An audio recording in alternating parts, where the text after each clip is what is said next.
Ils ont encore du mal à y croire, ne cachent pas leur déception. Ces 3 Américains installés en Vendée ont tous voté pour Hillary Clinton.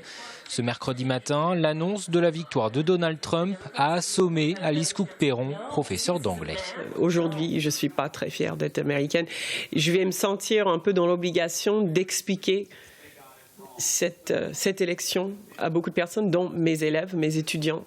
Ça va être très difficile pour moi de trouver les mots, d'expliquer cela. Pour moi, c'est presque impossible. Donc, je serai toujours fière d'être née américaine, ma famille est là-bas.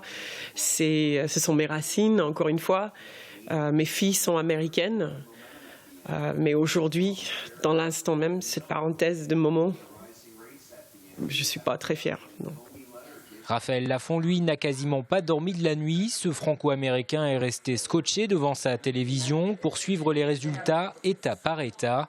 Pour lui, cette victoire de Trump, c'est celle de la contestation envers l'élite de la classe politique américaine. Et le fait qu'Hillary soit une femme, ça a beaucoup joué. On pensait beaucoup je pense que en France surtout, on pensait qu'un président noir ne pourrait jamais arriver aux États-Unis. Et je le pensais aussi. Et en fait, c'était une femme président. Ce sera quelque chose qui, en 2016, on pensait quand même que le pays avait évolué assez pour qu'on ait une femme président. Eh bien non.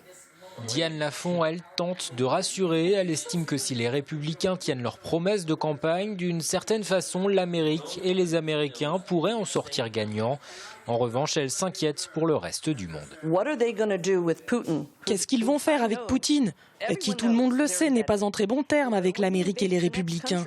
Si Poutine décide d'envahir les pays voisins, qu'est-ce que Hollande fera si les États-Unis ne viennent pas en aide? Est-ce que Le Pen va gagner dans 6 mois, après les résultats de cette élection et du Brexit? Nous allons presque nous retrouver dans une situation équivalente à celle de l'Allemagne des années 30. Diane et Raphaël Lafont retournent prochainement aux États-Unis, à un voyage dans une nouvelle Amérique qu'ils ont peur de ne plus comprendre.